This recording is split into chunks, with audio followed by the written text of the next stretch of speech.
The night my husband toasted to my lack of ambition, the chandeliers clapped harder than the guests. He winked like we were in on the bit. We weren't.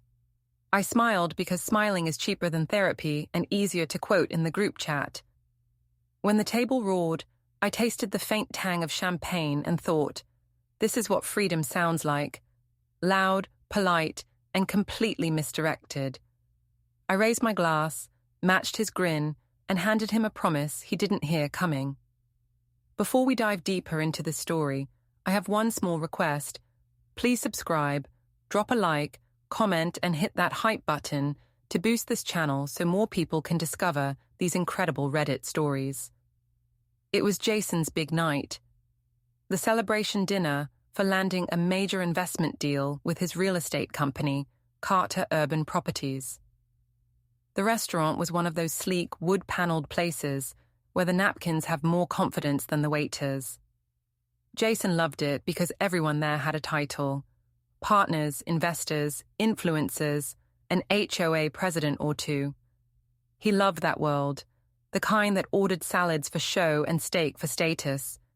He'd made a point of introducing me as just my wife twice before dessert.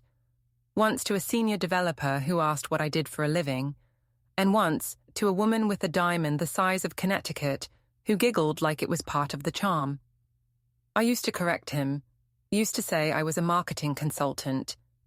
Now I just let the word just hang there like the aftertaste of cheap wine. Jason thrived in this environment. The spotlight, the noise, the applause that came with making money other people wished they had. I used to admire it, back when I thought ambition was contagious. But lately, his success had a smell, something metallic and hollow, like air-conditioned vanity. Brittany, his sister, sat across from me in a dress that could have been sponsored by her favorite credit card. She laughed at every one of Jason's jokes, as if each laugh were another deposit in the family approval account. She leaned toward his business partner, Grant, whispering things that made him blush. The two of them had the same look, hungry, polished, pretending not to be. I caught Olivia Reed's eyes from 3 seats down, Jason's new client liaison. I'd heard that term before, usually in HR complaints. She had the kind of posture that came from both Pilates and self-importance. Her laugh had been following Jason around for months now. It was the soundtrack to his new life, apparently. Here's to the future, Jason said, standing, glass raised. And here's my wife. No drive, no dream, just riding my success. The table roared again, forks clinked, someone actually snorted, and Brittany's eyes sparkled like she'd been waiting for that line. My throat tightened, but my face didn't move. I smiled, slow and deliberate, like a cat stretching before the hunt. I stood up. Enjoy it, I said, lifting my glass toward him. That's the last laugh you'll get from me. My voice was steady, almost kind. The table fell quiet for a second, the kind of silence you only notice after laughter dies too quickly. Then someone coughed. Someone else said, "Oh, she's feisty tonight," and the noise started again. I set my glass down, pushed in my chair, and walked out. No rush, no stumble, just measured steps across marble floors and through the double doors. Behind me, Jason's voice rose in a half-hearted attempt at damage control. I didn't listen. Outside, the air was cool and too clean, the kind that makes you notice how tense your shoulders have been. The valet recognized me, handed over my keys without a word. I slipped into the car, adjusted the mirror, and saw the restaurant reflected in it. Warm, golden, fake. When I pulled out of the lot, I noticed headlights appear in my rearview mirror a few minutes later. Jason's car. Of course. The man couldn't stand not being in control, even when he'd just handed me the reason to let go entirely. I didn't speed. Instead, I took the long way through the neighborhood, the route that passed the most Ring cameras. Every driveway here had one. The digital eyes of suburbia. They'd capture my calm drive home, his tailgating, his impatience, insurance in a sense. He followed until we hit Honeysuckle Lane, the cul-de-sac we called home. Then, just as I turned into our drive, he kept going. Maybe Olivia was in the car with him, maybe not. Either way, I parked, stepped out, and listened to the silence that came after the engine stopped. For the first time in months, it felt honest. Inside, the house looked exactly as it always did, neat, curated, expensive without warmth. The kind of place that photographs well but doesn't hold conversations. I set my purse down, slipped off my heels, and headed to my office. The smallest room in the house, tucked between the laundry and the guest bath. Jason called it her little hobby space. He never realized that was where I'd been quietly keeping track of every receipt, every shared account, every document with both our signatures. I opened the locked desk drawer. Inside was a spare phone, a couple of notebooks, and a folder labeled Carter Urban General. Jason thought I didn't keep hard copies anymore. He was wrong. I took out the top notebook and flipped to a blank page. My handwriting looked calm, even though my pulse wasn't. I wrote, "If I become the villain, I will be thorough." I sat back and stared at the words. They didn't feel angry. They felt organized. There's a difference. 10 years of marriage had trained me to manage expectations, to smooth over his ego like a public relations campaign. But somewhere between his first investor dinner and tonight's toast, I'd stopped being a wife and started being a prop. A talking point. A well-dressed accessory to his legend. The kind of woman who appears in photos, not in plans. The doorbell rang. I didn't move. After the second ring, my phone buzzed. Jason's name flashed across the screen. I let it go to voicemail. He tried again, then again. By the fifth call, he switched tactics, text messages. "Jason, you overreacted. Jason, get back here." Jason, "Don't make a scene, Em." Jason, "Everyone's asking questions." Jason, "You know how this looks." I smiled. Oh, I knew exactly how it looked. I just didn't care anymore. I opened my laptop and logged into our joint account. The balance glowed at me. Our safety net. Our shared future. I transferred half to my business account. The law said I could. The lawyer who helped me set up my LLC made sure of it years ago. Jason thought my consulting work was play money. He never realized I'd been saving most of it. While the funds processed, I opened a private email thread, one I hadn't touched in a while.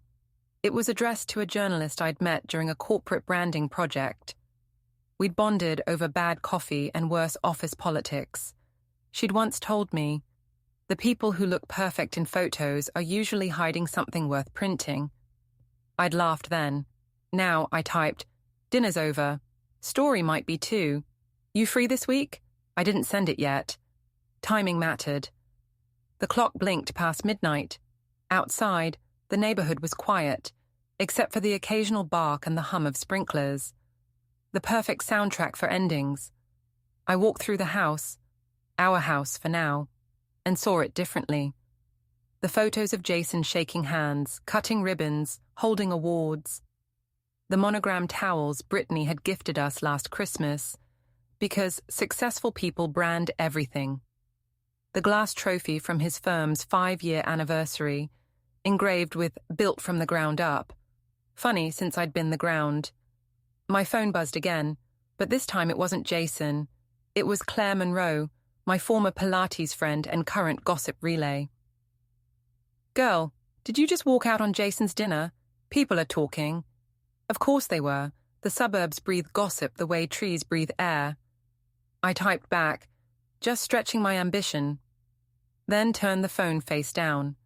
The door opened 15 minutes later. Jason's footsteps, heavy, deliberate, ownership in every step. He didn't bother to call out. I stayed in the kitchen, sipping water like I'd been waiting for him.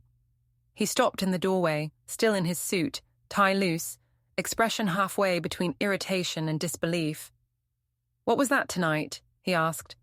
"A toast," I said. "You started it." He sighed, rubbing the back of his neck. "Come on, Em, it was a joke. Everyone knew that." "Everyone laughed," I said. "That's not the same thing." You embarrassed me, he snapped, in front of investors. Did I? I tilted my head. I thought you did that all by yourself. He frowned, confused, the way men do when sarcasm hits them slower than compliments. You're being dramatic. Maybe, I said, or maybe I'm just done being your prop. He stared at me, eyes narrowing, then tried softening his tone. You've had a few drinks. Let's not do this. I set the glass down. I had half a glass of champagne and a decade of experience watching you perform. I think I'm sober enough. He opened his mouth, then closed it again. You'll regret walking out like that. Maybe, I said, but at least it'll be my regret. He shook his head, muttered something about me needing rest, and went upstairs. His footsteps faded, followed by the faint sound of the shower running. I stayed where I was, letting the rhythm of water fill the space between what we'd been and what came next. When he finally fell asleep, I went back to my office. I printed bank statements, copied key emails, and uploaded photos of every document where my name appeared next to his company. Organization had always been my superpower. Tonight, it became my armor. Around 2, I stepped outside. The neighborhood glowed faintly under the streetlights. Every lawn perfect, every facade calm. You'd never guess how many secrets lived behind those hedges. I stood there barefoot on the porch, listening to sprinklers clicking in sequence down the street. Honeysuckle Lane, where appearances were currency. My car was parked at the curb, the same one that had carried me away from his dinner performance.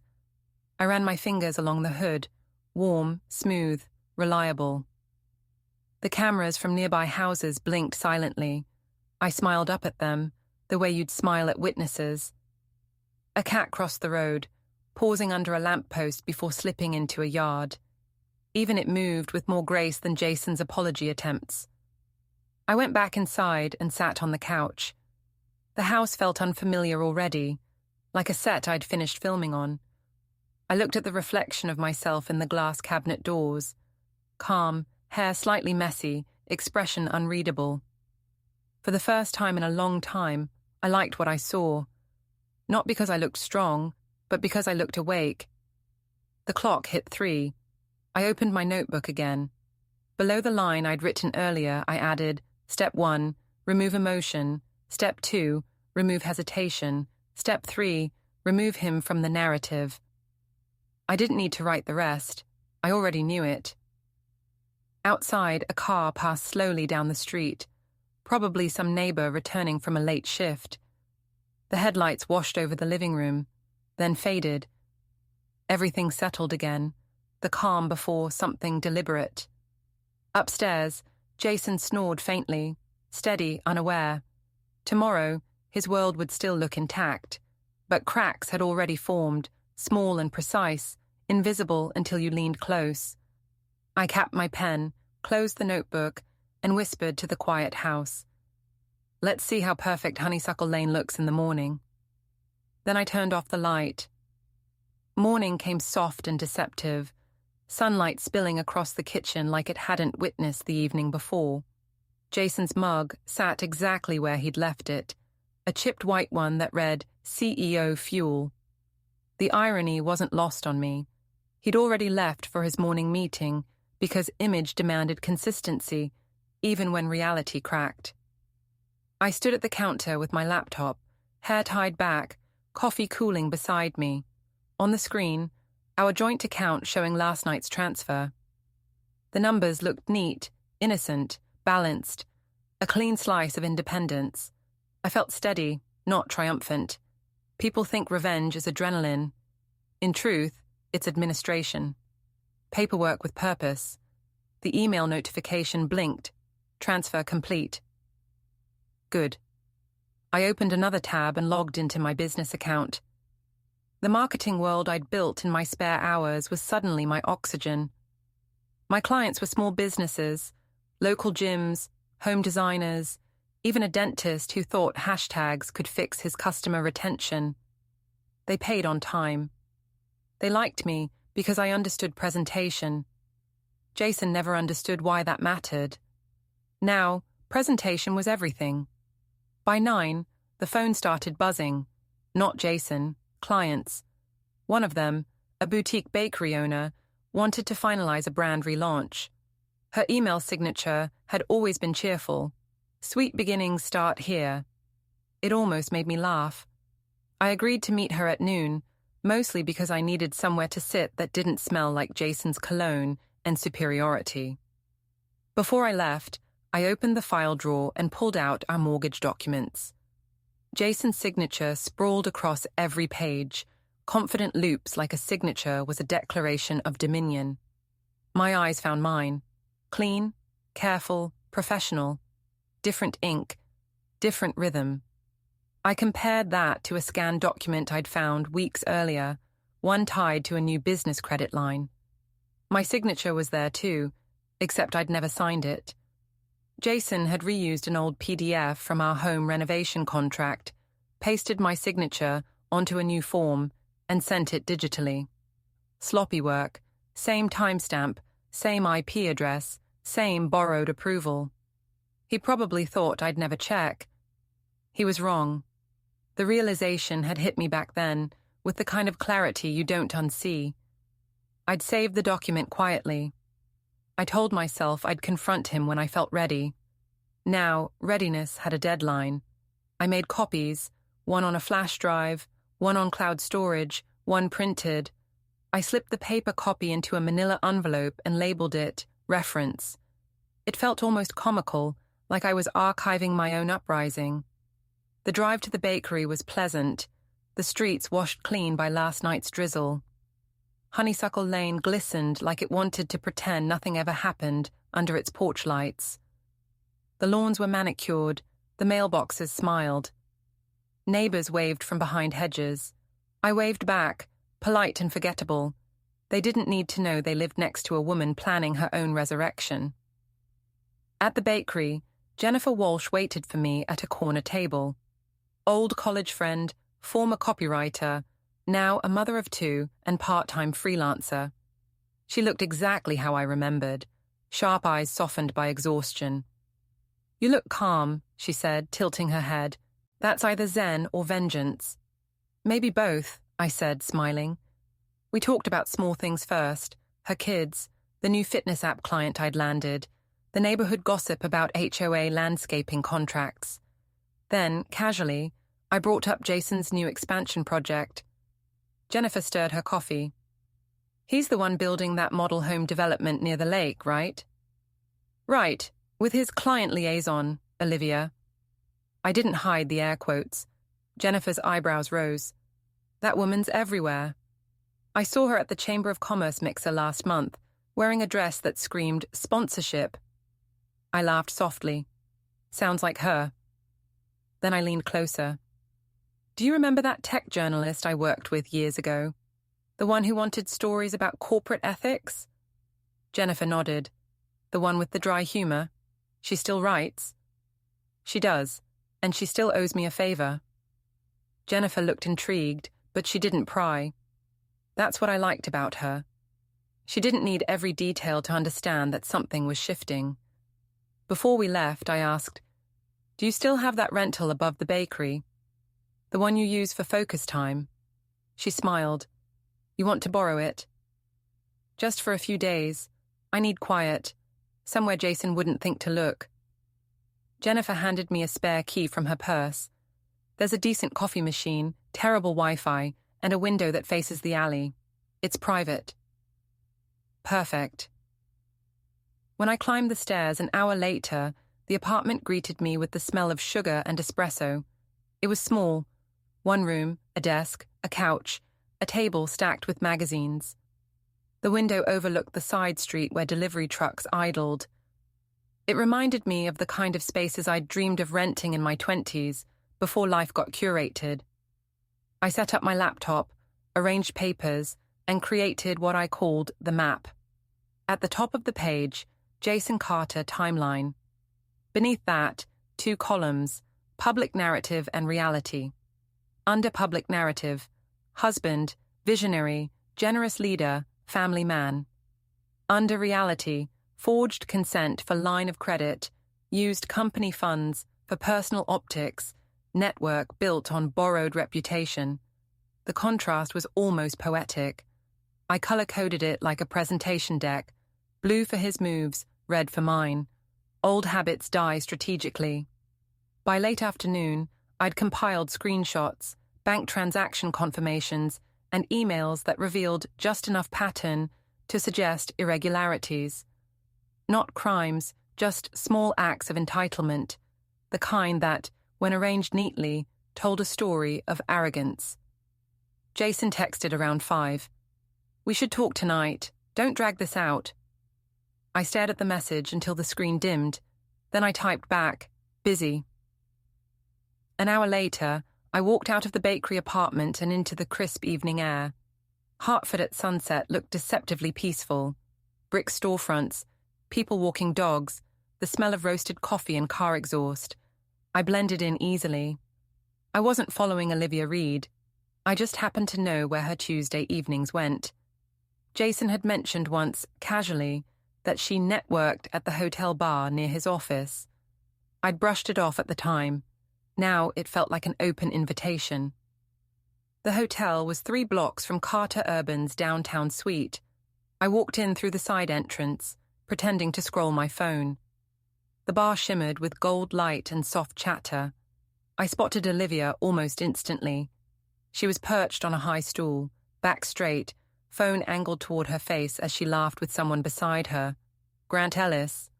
Of course, they looked like a campaign for self-confidence. Matching watches, synchronized gestures, 2 people who thought they'd already won.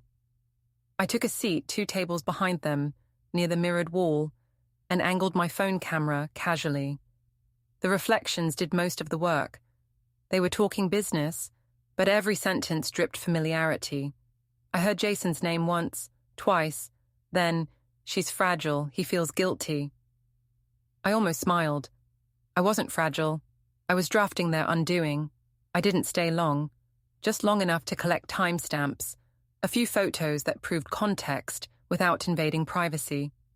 Everything taken from public view, all above board. The trick was never to overreach, just to let arrogance document itself. When I left the hotel, the night had deepened, and the city felt like it was holding its breath. I walked quickly, head down, aware but calm. A car slowed briefly near the corner, then kept going. Habit made me memorize the plate. It wasn't Jason's. Back at the apartment, I uploaded the photos to my secure folder and added a note. Hotel bar, Olivia and Grant, Tuesday, 7:40, 8:10 p.m. My hands were steady. The satisfaction wasn't in catching them, it was in the precision. I poured a glass of water and stared out the window. Down below, the bakery staff cleaned up for the night, laughing over something trivial.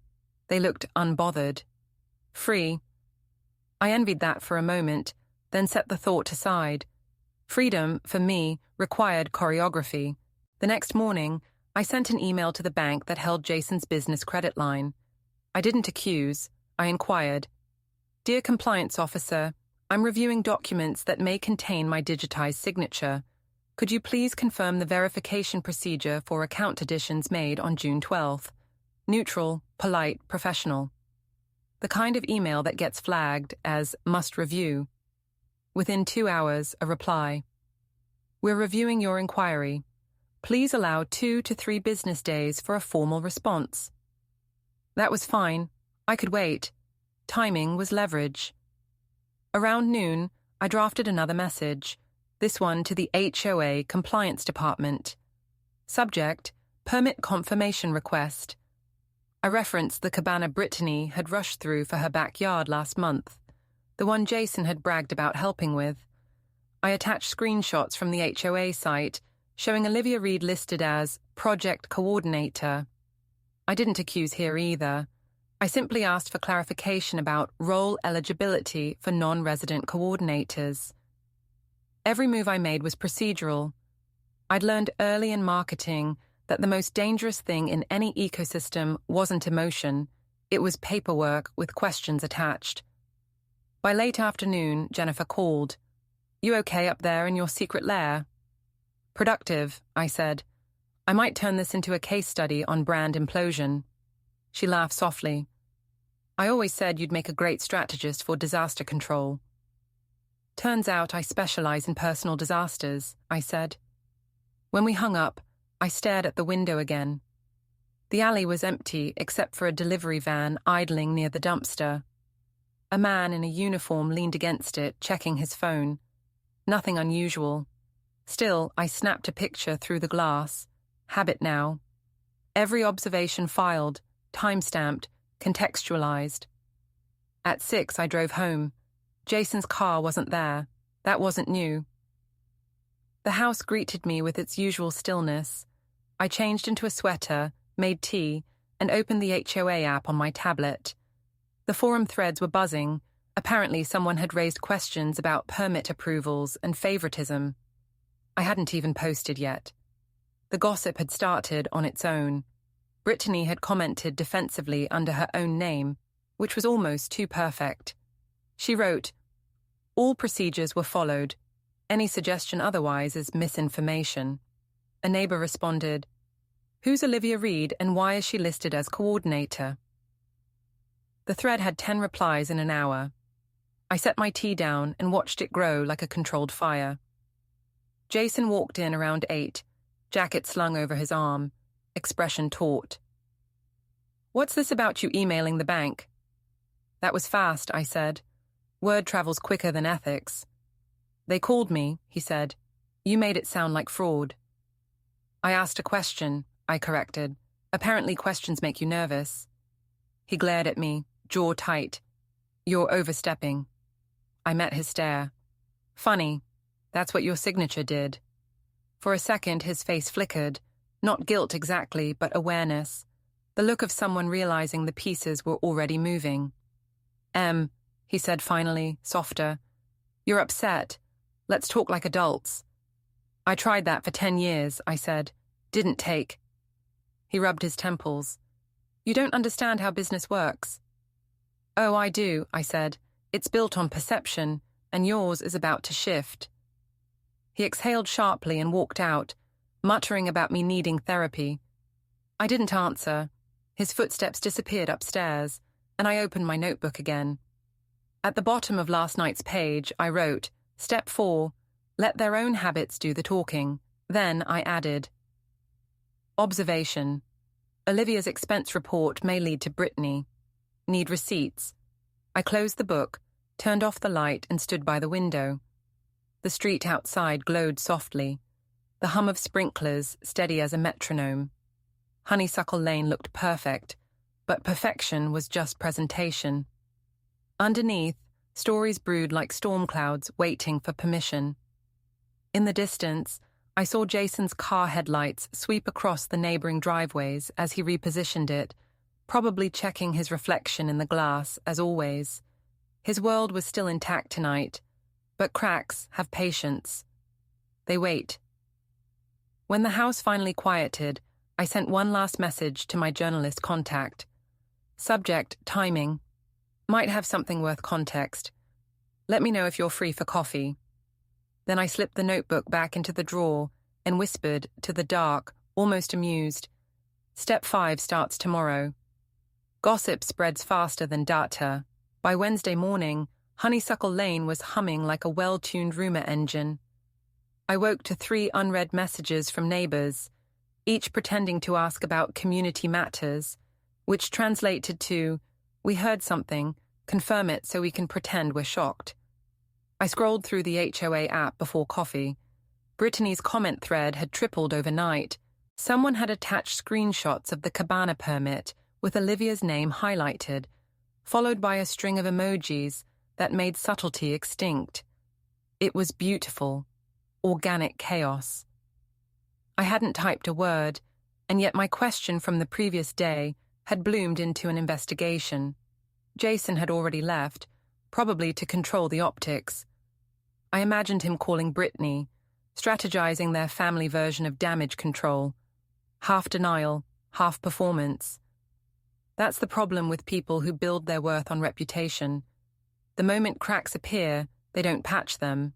They host meetings about the color of the patch. I made coffee, the kind strong enough to double as armor, and sat at the kitchen island reviewing my timeline. The bank had replied to confirm receipt of my inquiry, but asked for more details. I drafted a measured response, with attachments showing the signature discrepancy, highlighted in yellow like a polite spotlight. Then I turned my attention to the cabana issue. I didn't want to expose anyone directly. Exposure has to feel accidental to sting properly. So, I printed the screenshots and slipped them into an envelope labeled HOA Archive Correction Request. That phrase sounded harmless, almost helpful. I drove it over to the community office and handed it to the part-time manager, a retired teacher who thrived on procedure. "Just making sure records match," I said. She thanked me like I'd donated to a cause. On my way out, I ran into Claire Monroe. Her smile was a little too eager, her sunglasses oversized for an overcast day. "Emily, haven't seen you at Pilates this week." "I've been busy being unambitious," I said. She laughed, unsure if she should. "Oh, that was such a scene, by the way. Jason's toast, everyone's still talking. I told them you've always had a sense of humor." "I do," I said. "Selective, though." Her grin faltered. "Well, people exaggerate. You know how it is. Anyway, what's this about the HOA permits? Brittany's practically pacing holes into her new patio." I tilted my head. "No idea. I'm sure it'll sort itself out." I got in my car before she could fish for more. Claire was a one-woman newsfeed. Anything you told her traveled faster than Wi-Fi. I wanted her curiosity aimed in all the wrong directions. By noon, I was back in the rental apartment above the bakery. Jennifer had left me a note with a pastry bag. Sugar fuels revolutions. I smiled and ate half a croissant while mapping the next step. The key was escalation without exposure, pressure that felt natural. I opened my email. A message from the bank's compliance department waited. "We have confirmed an inconsistency in the digital verification trail and have temporarily restricted the disputed account until proper authorization is validated." There it was, a quiet administrative freeze disguised as policy. No sirens, no threats, just the sound of Jason's empire developing a soft limp. I forwarded the message to my private folder and then took out the notebook. Under step 5, let their habits talk, I added a line. Bank freeze initiated. The bakery below filled the air with cinnamon and conversation. Through the window, I could see customers chatting, unaware of the small earthquake I'd started. Life carried on, which made it all the more satisfying. Around 2, my phone buzzed. A message from Jason. "Did you mess with my business account? Bank says there's a freeze. Call me." I didn't. Instead, I typed, "They contacted me too. Must be a technical issue." He called within a minute. "Emily, what did you send them?" "Just a clarification about my signature. You know, the one you reused." "You're blowing this out of proportion," he said, his voice tight but controlled. "You could have talked to me first." "I did," I said, "for years. You just preferred the sound of your own applause." He exhaled sharply. "You're not helping either of us." "Not trying to," I said, and hung up. He texted again, long paragraphs about trust and misunderstanding, and how family businesses require teamwork. I ignored them. I'd spent a decade playing team while he held the scoreboard. I needed a new move, one that drew the whole picture together. That's when Jennifer texted, "HOA cleanup Saturday morning. Practically the whole neighborhood will be there. You coming?" I typed back, "Absolutely." Perfect stage, perfect audience.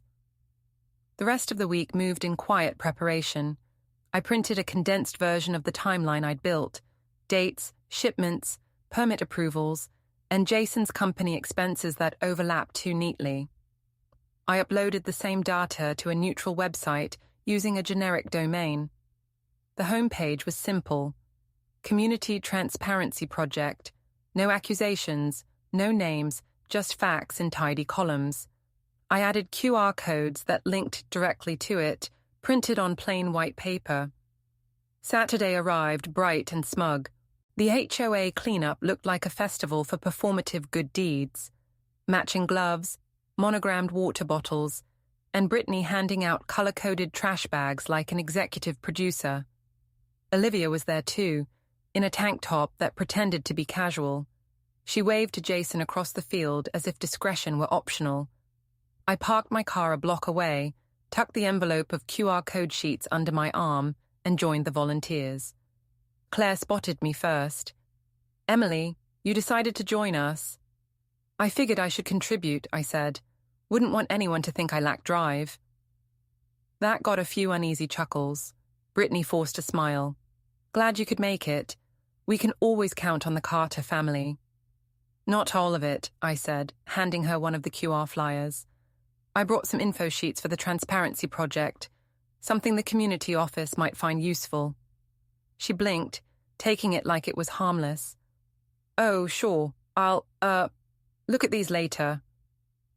By the time she turned away, I'd placed another half-dozen flyers on the refreshment table and the sign-in sheet. Within minutes, people were scanning them out of sheer curiosity. That's the trick about subtlety. It works best in daylight. By noon, the cleanup turned into a murmuring convention. Phones lit up, whispers passed like static. I didn't stay near the center.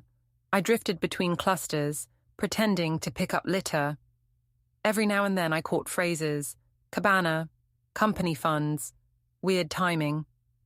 Claire's face lit up with intrigue. She was already on her third whispered retelling. Jason arrived halfway through, wearing a smile that strained at the edges. He said under his breath, "What is going on? People are asking questions about my company." "Maybe they just like transparency," I said. "It's very on trend." He clenched his jaw. "You're playing with fire." "I'm playing with information," I said. "Big difference." He turned away, pretending to greet neighbors, while Brittany stormed toward the parking lot with her phone pressed to her ear. Olivia followed, lips tight. It was working. I left early, citing a client call. When I reached the car, I looked back once. Half the neighborhood was still gathered in small groups, screens glowing like fireflies. Jason stood near the refreshment table, talking fast, hands moving too much. The image would spread faster than anything else. Confident man suddenly explaining himself. Back at the apartment, I documented everything. Time of event, reactions, witnesses, photos of the flyers at the tables. It wasn't about vanity, it was about precision. That evening, Jennifer stopped by with takeout. "You should have seen their faces," she said, laughing. Brittany was fuming, Olivia was pretending to care about littering, and Jason kept saying the word miscommunication like it was an exorcism. "I did see," I said. "It was better than cable." Jennifer sat across from me. "You know this is going to implode spectacularly, right?" "That's the plan," I said. She studied me. "You're calm." "Because I know what's next," I said. "The public narrative just cracked. Now I'll give them evidence to fit the story." Sunday morning brought another message from the bank, short and bureaucratic. "The line of credit has been formally suspended pending authorization confirmation." Translation: Jason's liquidity was officially on pause. By afternoon, investors started calling him. I knew, because one of them forwarded me an email meant for Jason. He'd accidentally copied me months ago on a joint marketing proposal. The message read, "Jason, we need clarity on the banking situation and the HOA optics. Let's pause new contracts until resolved." Pause, the business world's version of judgment. I spent the rest of the day refining the dossier. It had become a piece of art. Timelines, images, and overlapping motives, each labeled with neutral phrasing. Pattern of authorization discrepancies. Potential misuse of community partnerships. Every phrase chosen to sound objective while implying rot beneath polish. That night, while the neighborhood lights dimmed, I scrolled through the HOA forum again. A new post appeared from an anonymous user. "If leadership can't follow its own rules, what are we paying dues for?" The comment section exploded. Brittany tried to delete the thread, but screenshots multiplied faster than she could moderate. The conversation moved to Facebook, then group texts. People love outrage as long as it fits their moral calendar. Jason called again. I let it ring. Then another text. I'm meeting investors tomorrow. We need to appear united. I typed back, I'm busy. He replied, if this keeps spreading, it'll ruin us both. I stared at the message for a long time before answering. No, just you. When I closed the phone, the quiet felt heavier than usual. Not guilt, just gravity. Every step of this process carried weight, but it was the kind I could handle. I walked to the window, watching the city's reflection shimmer on the glass. The streets below moved at their usual rhythm. Cars, laughter, a dog pulling its owner toward the bakery trash bins. Ordinary life carried on, oblivious. That's what I wanted. My revenge didn't need headlines. It needed results. Before bed, I wrote a new entry in the notebook. Step 6, align the stories. Let perception finish the work. I paused, pen hovering, then added, observation. Olivia's involvement is deeper than expected. Need to verify connections with Brittany. The next morning, opportunity presented itself, wrapped in coincidence. Jennifer texted a photo of a clipboard she'd seen at the open house for Jason's new model home. The clipboard had a key card attached, labeled Staging Access Read. I stared at the picture. Where was this? I asked. Front desk, she said. They were running tours. Totally open to the public. My mind clicked. If Olivia was coordinating with Brittany on the cabana and using company resources for personal projects, the proof might be sitting inside that model home. Not private property during open hours, just accessible enough for observation. I replied, thanks, you just gave me my next appointment. Then I closed my notebook and smiled faintly. The game was moving to a new stage, and this one had better lighting. The model home sat at the end of a newly paved cul-de-sac that still smelled faintly of asphalt and ambition. Carter Urban Properties banners fluttered on metal stakes, promising luxury living, thoughtfully designed. I parked near the sales office and stared at the glass facade, a clean square of perfection with white trim and gold lettering that said, Open House Today. The irony of walking into Jason's creation as a guest wasn't lost on me. He built these houses to impress strangers. Today, one of them was coming to look closer than he ever expected. Inside, the air was thick with that particular mix of paint and air freshener meant to smell like success. A young woman at the reception desk smiled professionally. Welcome. Feel free to look around. All floors are open until 4. There's sparkling water in the fridge and brochures on the counter. Perfect, I said. I'm just curious. She handed me a branded folder and gestured toward the main hall. Let me know if you have any questions. The staging team just finished a refresh this morning. The house gleamed, every pillow fluffed, every vase positioned to suggest tasteful spontaneity. The kind of place where nothing human actually happened. My heels clicked across the hardwood, each sound measured. I scanned everything with the same focus I once used for client audits. The first floor was a showroom of charm. Open kitchen, dining area, staged office with a fake laptop displaying Jason's logo as screensaver. Subtle, calculated branding. Upstairs, the hallway smelled faintly of new carpet and lemon polish. I paused at the master bedroom doorway. The bed was made to hotel standards. The walk-in closet filled with sample outfits, silk blouses, neutral jackets, one pair of running shoes still with tags. Olivia's touch. She was consistent, pretending effortlessness required a lot of effort. The window overlooked the neighboring lots, still under construction. A storm had been flirting with the horizon since morning, grey clouds building like an audience waiting for the first act. I glanced at the time, 2:45 p.m. There were a few visitors still wandering, chatting softly. I needed them to thin out before I looked deeper. I went downstairs and lingered near the garage door. A clipboard sat on the staging table, labeled inventory check. Attached to it was the key card Jennifer had mentioned, white plastic marked read. I didn't take it. I didn't need to. I took out my phone and snapped a clear photo. Evidence didn't have to move to exist. As I turned, I noticed a row of cardboard boxes against the wall. Plain, sealed, marked outdoor accessories. My marketing-trained eyes caught the logo printed on the shipping label. Patio comfort heaters, commercial use. The same brand from the receipts tied to Brittany's cabana project. My pulse quickened, not from panic but precision. I crouched, reading the smaller print, serial numbers, purchase order codes. Each box had a sticker from Carter Urban Warehouse. I took photos of every angle, close, time-stamped, crisp. Nothing invasive, nothing illegal, just information that happened to be left in the open. Thunder rolled distantly, a soft warning. The receptionist called up the stairs that they'd be closing early due to weather. Perfect timing. I made one slow loop back through the living room, snapping pictures of branded decor that linked Jason's company to private HOA donations. On the wall near the staircase hung a framed photo of Jason shaking hands with a city council member. He looked polished, confident. I smiled faintly.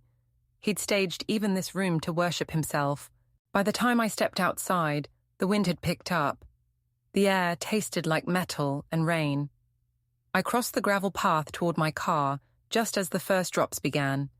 The other visitors hurried to their vehicles, heads down, leaving the development quiet. For a brief second, I was the only person standing in front of Jason's monument to himself. The sign fluttered behind me. Carter Urban, Building Futures. I whispered to no one. You built this one for me. Back at the bakery apartment, I plugged my phone into the laptop and uploaded every image. The folder name, Model Home Proof. Each picture labeled by location, timestamp, and serial code. The neatness of it gave me a strange sense of calm, like fitting puzzle pieces that had waited years for assembly. I spent the next hour cross-referencing purchase orders with HOA expenditure summaries, publicly available documents, if one knew where to look. The overlap was perfect.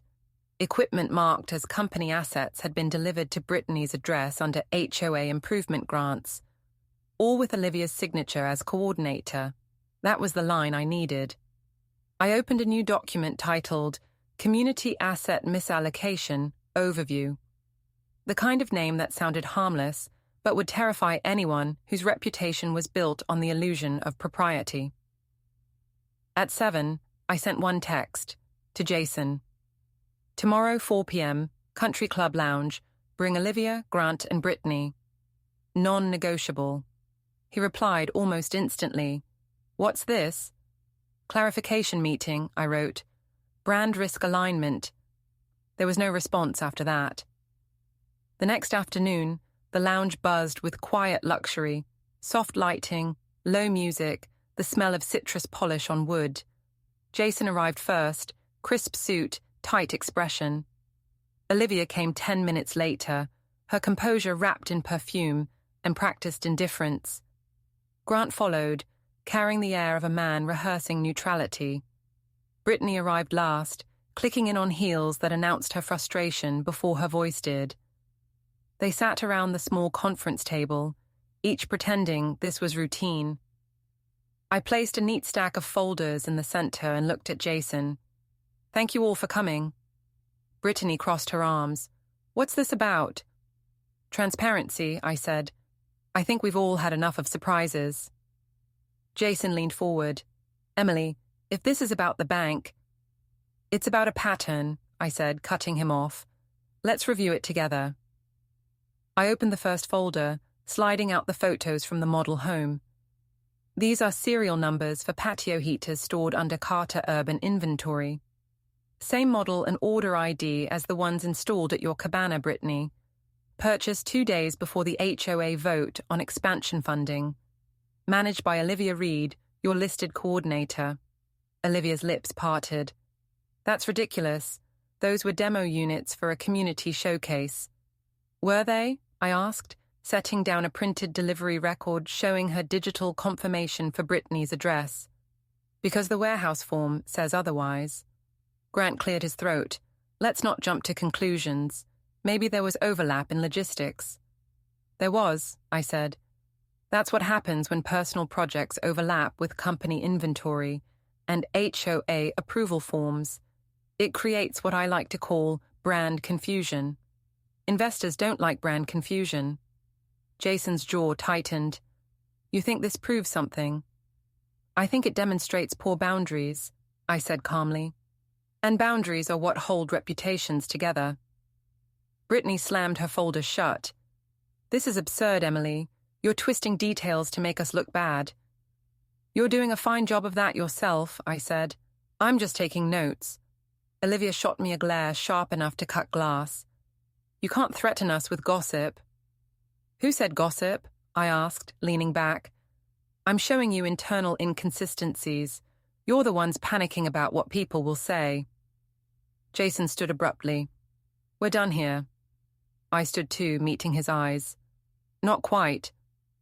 From my bag, I pulled out the printed copy of the bank's compliance notice. Your business account is still frozen pending verification of my authorization. Any attempt to move funds will flag another review. You might want to explain that to your investors before they hear it elsewhere. Grant swore under his breath. Brittany looked genuinely alarmed for the first time. Jason's hand tightened on the back of the chair. You wouldn't destroy everything we built. I'm not destroying, I said. I'm auditing. I gathered my papers and walked toward the exit. Outside, the parking lot shimmered with the heat of late afternoon. I heard Olivia's heels behind me before I saw her. Wait, she said sharply. I turned. Something to add. She stepped closer, lowering her voice. You think you're clever, but you're only making yourself look unstable. Jason's friends are loyal. This won't end how you want. Maybe, I said, but it'll end on my terms. She sneered, and before I could think twice, I acted. A single deliberate motion, a slap, controlled, sharp enough to silence her, but not enough to cause harm. The sound hung between us, quick and final. Her eyes widened, more shocked than hurt. I leaned in just enough to whisper, You don't know this neighborhood like I do. Then I turned, walked to my car and opened the door. Before driving off, I noticed a valet staring, phone half raised, capturing just enough of the scene to start another whisper chain. Perfect. Back in my driveway, I sat for a moment before stepping out. The air felt charged, the way it does before a summer storm breaks. I could already imagine Olivia's retelling. She'd paint herself as the victim, which meant people would start asking what pushed me that far. Every story needs an instigator. I had just given them one, neatly packaged. Inside, I poured water and sat at the dining table, replaying the afternoon. No guilt, just strategy. Public humiliation was Jason's game. I'd simply learned to play it cleaner. An hour later, my phone buzzed with a new email forwarded anonymously.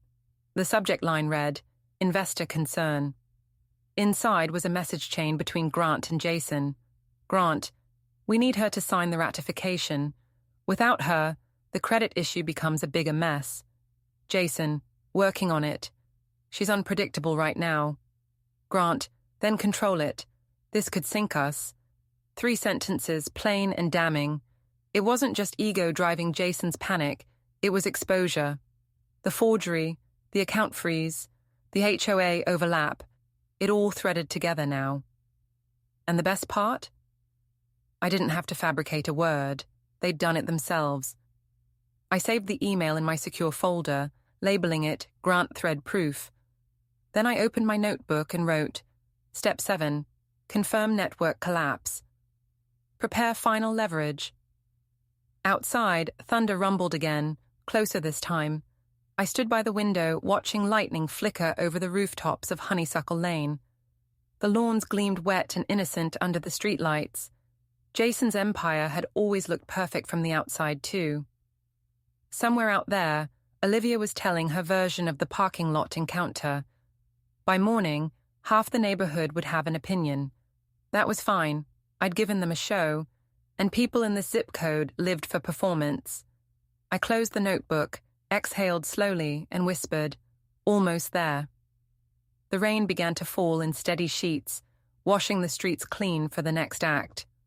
Morning arrived with a strange stillness, the kind that hums beneath polite chaos. Jason's car wasn't in the driveway when I woke up. That meant he'd gone early, probably chasing investors, explanations, and any illusion that the situation could be salvaged with charm. The house felt lighter without him, though the silence carried the faint echo of tension left behind, like a song cut off mid-chorus. I made coffee, black and efficient, and watched the condensation slide down the kitchen window. The HOA group chat was already buzzing. Overnight, several neighbors had posted speculation about the incident at the country club. Some claimed I had lost control. Others called it long overdue. The truth was somewhere in the middle, which was exactly where I wanted it.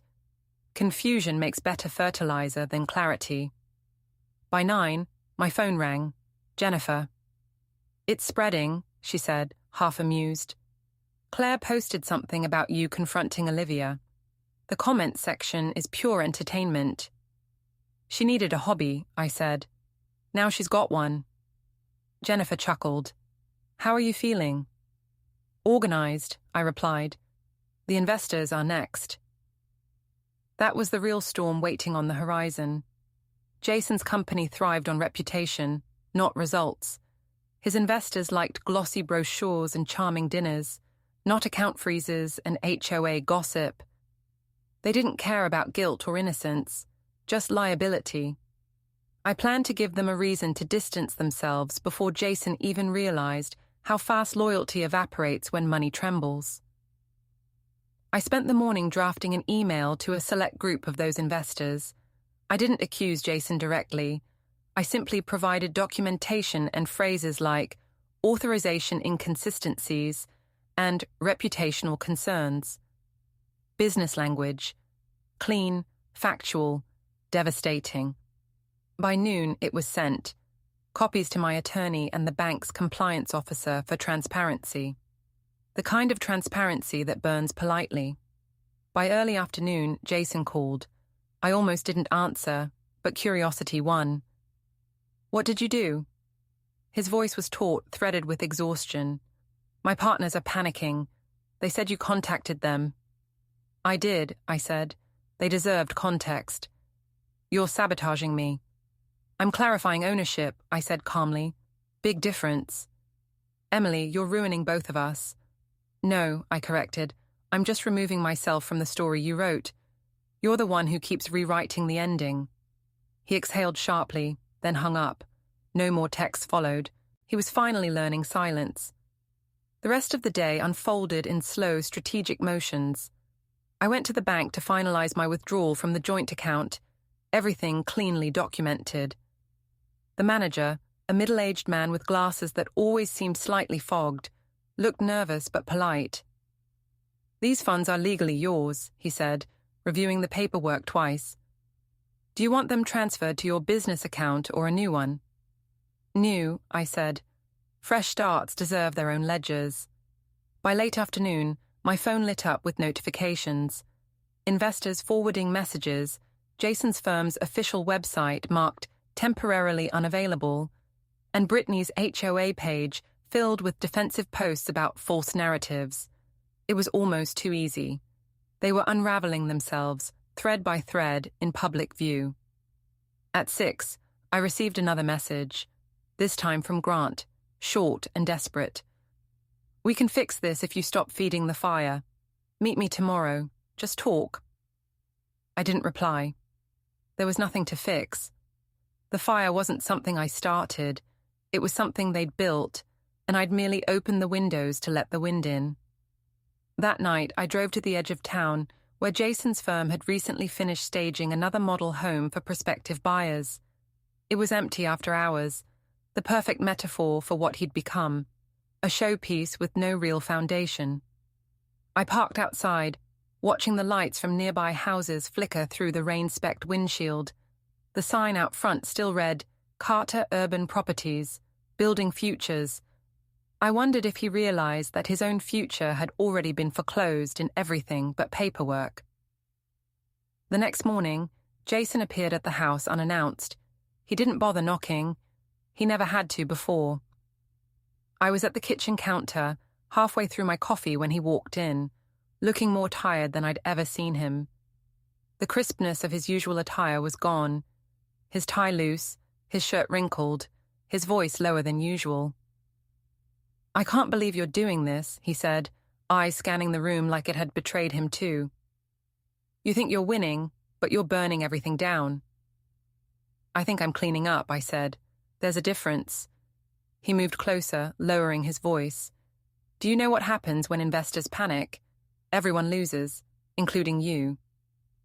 "I already lost," I said softly. "You made sure of that. Now I'm just collecting what's left." He sighed, rubbing his temples. "You're angry." "No," I said. "I'm finished." He didn't know what to do with that answer, so he stood there for a while, staring like he was trying to find the version of me that used to forgive him. That version had moved out the night of the toast. What remained was someone he didn't recognize. When he finally left, he didn't slam the door. That almost worried me more than if he had. I spent the rest of the afternoon organizing documents for my lawyer, separation paperwork, property valuations, joint holdings, clean, professional, final. I'd even started drafting my public statement for the Investors Forum. Not dramatic, not emotional, just a 2-paragraph note confirming that I'd stepped away from all joint ventures with Jason Carter due to unauthorized actions and breach of internal trust. It sounded exactly like something he'd write, which made it perfect. Later, Jennifer came by with takeout. "You're trending," she said between bites. "Not in a viral way, just locally. Everyone's divided. Half say you're a hero, half say you're unstable." "Sounds balanced," I said. "I'll take it." She looked at me carefully. "You're sure about where this is heading?" "I'm sure it's heading somewhere honest," I said. "That's enough." By Friday, the storm hit its next stage. Jason had organized a launch party for a new development, the one he thought would save his image. Champagne, catered food, photographers. A desperate attempt to show the world he was still in control. I decided to attend, but not as his wife. As evidence. I hired movers that morning. Every piece of furniture I had purchased or paid for. My desk, the armchair, the framed prints, even the dishes, was packed and labeled. The movers were efficient, discreet, and, most importantly, punctual. I scheduled them to arrive at 7 p.m., right in the middle of Jason's event. The party took place in the courtyard of our neighborhood clubhouse. Lights strung between trees, soft jazz playing, laughter floating like perfume. Jason stood near the bar, shaking hands, his smile fixed but fraying. Olivia hovered nearby, a decorative accessory. Brittany circulated like a PR agent on the verge of panic. I arrived quietly, blending into the crowd. People whispered, their curiosity polished with politeness. I didn't acknowledge anyone. Instead, I stood near the edge, watching Jason bask in his fragile spotlight. For a moment, I almost pitied him. Almost. Then, right on schedule, the moving trucks rolled into the cul-de-sac. Bright white, logoed, impossible to ignore. The engines hummed louder than the music. Conversations faltered. Someone muttered, "Is that?" And then the recognition spread. The movers began unloading boxes in neat lines, each labeled Emily Carter Personal Property. They carried out my belongings from the house in full view of Jason's guests. My books, my artwork, the coffee table he'd once called hers. Piece by piece, my life detached itself from his foundation, the air filled with a collective intake of breath, neighbors watching, phones recording, Olivia's face frozen in horrified fascination. Jason pushed through the crowd toward me. What is this? He hissed, voice barely contained. Are you insane? It's just logistics, I said, my tone even. I'm moving out. You're doing this here. You did your show at the dinner, I said. This one's mine. He looked around at the guests, the cameras, the silent investors pretending not to stare. His jaw flexed. You're humiliating yourself. No, I said. I'm reminding everyone what happens when they underestimate the quiet one. The movers finished in under an hour, closing the truck doors with a polite slam. The silence they left behind was thicker than any speech. I turned to Jason, smiled faintly, and said, Congratulations on your launch. Then I walked away. Jennifer was waiting in her car down the street. I climbed in without looking back. That was cinematic, she said softly. Cinematic sells, I said. He taught me that. We drove to the small rental apartment where my things would stay for now. The bakery below was closed, its windows glowing with faint light from the street lamps. It smelled of sugar and quiet satisfaction. Inside, surrounded by my boxes, I sat down and finally let the stillness settle. It wasn't relief, it was realization, the kind that comes when everything noisy has been stripped away. Jason would spend the night explaining. Olivia would spend the night spinning. Brittany would draft statements. And I would sleep. Before turning off my phone, I saw one last message from Jason. No insults, no anger. Just 6 words. Meet me tomorrow. No more audience. The location followed. Model home, 8 p.m. I stared at the screen, feeling the faint hum of inevitability. The same place where the pattern began. Fitting. I set the phone face down and whispered to the quiet room, All right, Jason, let's finish your story. The next evening, the sky looked restless. Clouds rolling in slow waves, streetlights flickering before they fully committed to the dark. I left the apartment just before 7, my car packed with one simple thing, evidence. Neatly organized folders, printed statements, photos, and that single email thread between Jason and Grant that exposed the foundation of everything. I wasn't going to threaten him with it. I was going to show him what it looked like when someone learned his game and played it better. The drive to the model home felt longer than it was. The road shimmered with residual rain, reflections stretching out like old memories I didn't need anymore. By the time I reached the cul-de-sac, the neighborhood was empty, all the other lots silent under the looming sky. The sign still stood at the entrance. Carter Urban, luxury starts here. It fluttered faintly in the wind, as though even it knew the brand was gasping for air. Jason's car was parked out front, angled too sharply, as if he'd pulled in fast and braked late. All show, even now. The house itself glowed with soft interior light through the big glass panels, the kind meant to make people believe life inside was effortless. I took a breath, locked the car, and walked up the path. My heels clicked in the same rhythm they had during every boardroom meeting I'd ever stood through beside him, steady, deliberate, impossible to ignore. He was waiting in the living room, back to the window, jacket off, sleeves rolled up. He looked smaller somehow, though the posture tried to fight it. The confident posture of a man used to owning rooms, but suddenly aware the room no longer listens. "You came," he said, voice low. "Of course I did," I replied, setting my bag on the table. "You wanted no audience. You've got it." He nodded once, jaw tight. "You embarrassed me last night."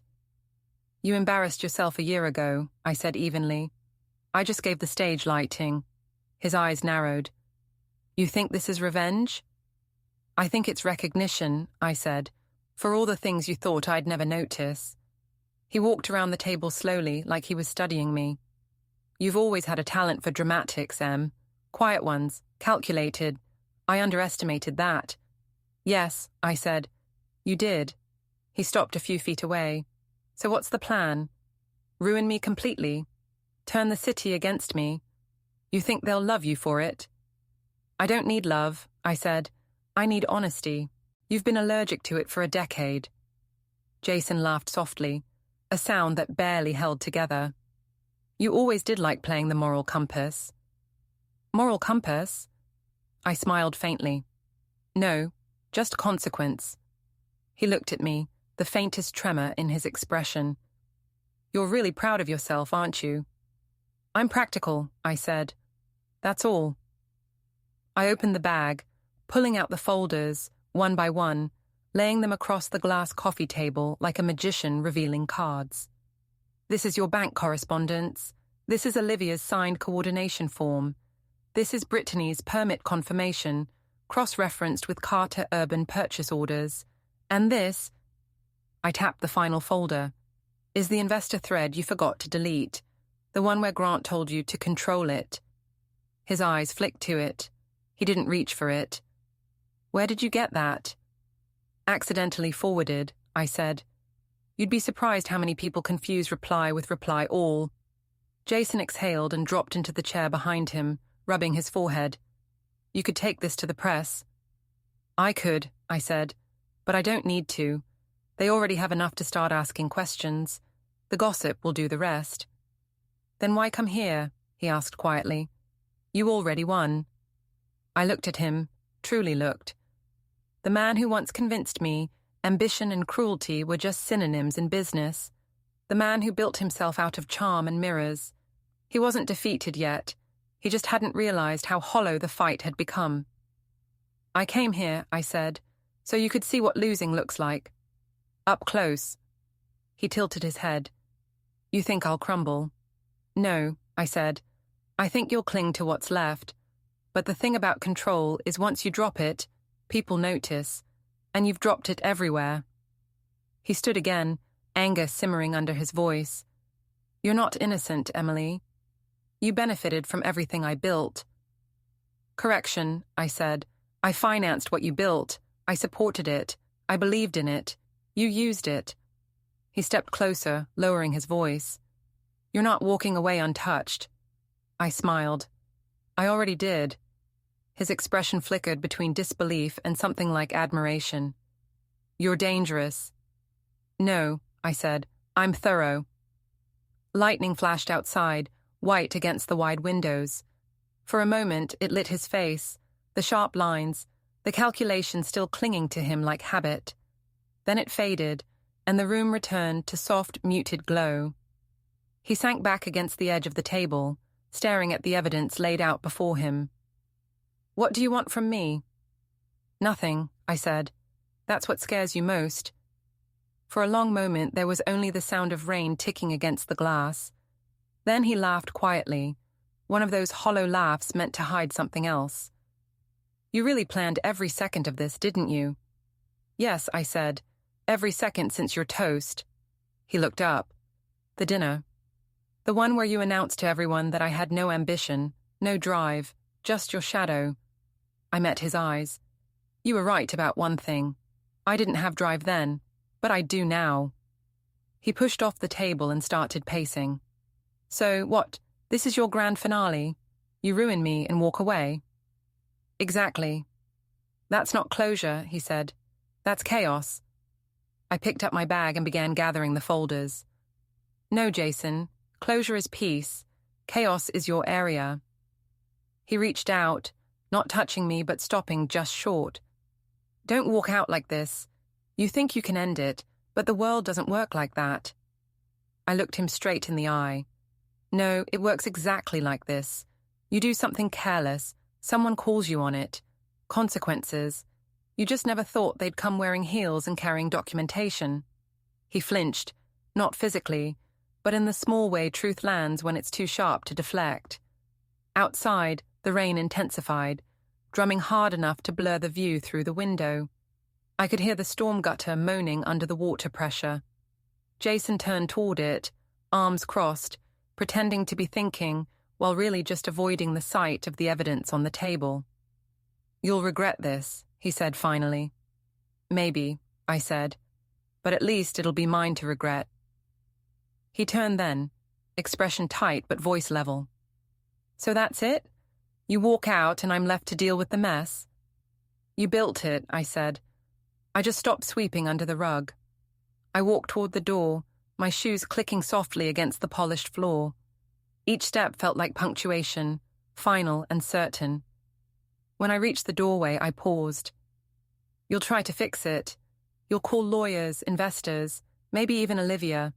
You'll make speeches about miscommunication and moving forward. It'll work for a while.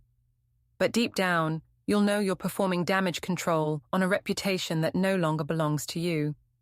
He didn't reply, didn't move, just stood there with the sound of the rain between us.